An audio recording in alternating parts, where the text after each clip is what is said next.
Assalamualaikum warahmatullahi wabarakatuh.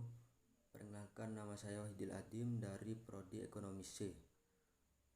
Di sini saya akan menjelaskan tentang pendidikan dan pembangunan. Pandangan ahli tentang pendidikan. Pendidikan adalah pembelajaran, pengetahuan, keterampilan, dan kebiasaan sekelompok orang yang diturunkan dari satu generasi ke generasi berikutnya melalui pengajaran, pelatihan, atau penelitian. Tujuan pendidikan.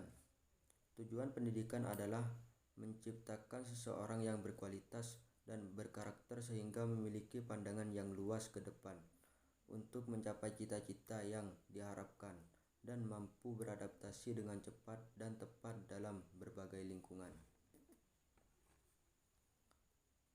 Pandangan ahli tentang pembangunan.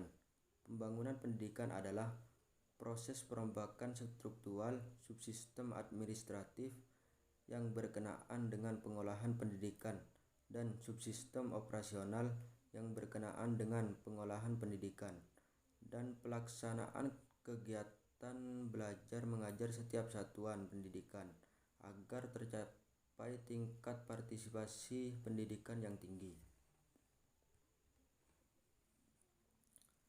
Hakikat pembangunan nasional. Hakikat pembangunan nasional adalah pembangunan manusia Indonesia, sehingga dapat diartikan bahwa yang menjadi tujuan akhir pembangunan adalah manusianya, yaitu dapat dipenuhinya hajat hidup, jasmaniah, dan rohaniah sebagai makhluk individu, makhluk sosial, dan makhluk religius, agar dengan demikian dapat meningkatkan martabatnya.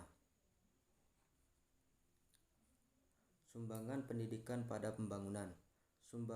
Sumbangan pendidikan pada pembangunan dapat dilihat dari berbagai segi, yaitu 1.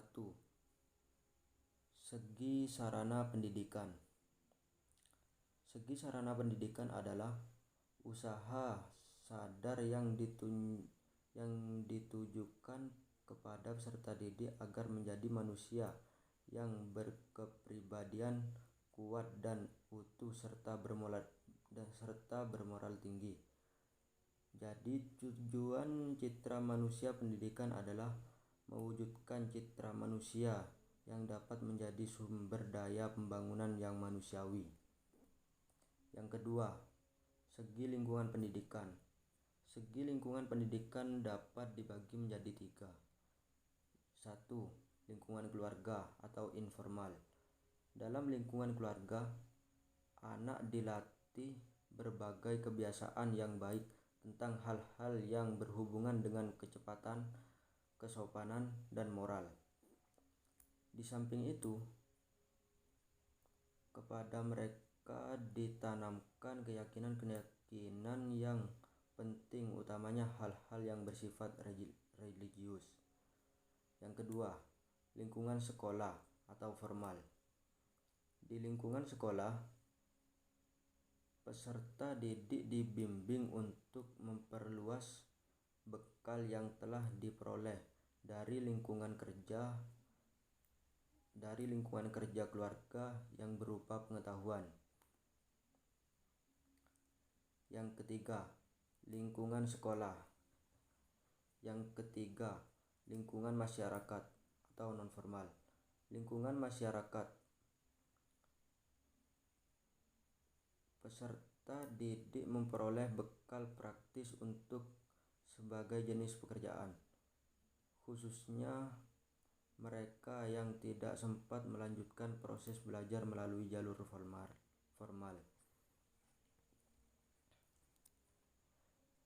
Yang ketiga, segi jenjang pendidikan.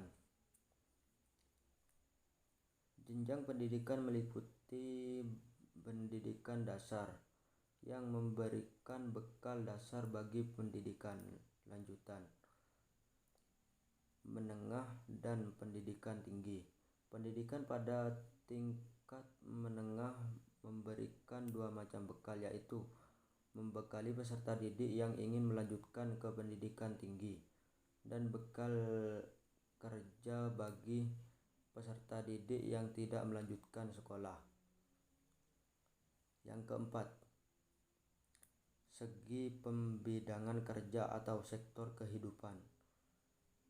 Pembimbingan kerja menurut sektor kehidupan meliputi bidang ekonomi, hukum, sosial, politik, keuangan, perhubungan, komunikasi, pertanian, pertambangan, pertahanan, dan lain-lain. Pembinaan dan pengembangan bidang-bidang tersebut hanya mungkin dikerjakan jika diisi oleh orang-orang yang memiliki kemampuan seperti yang dibutuhkan.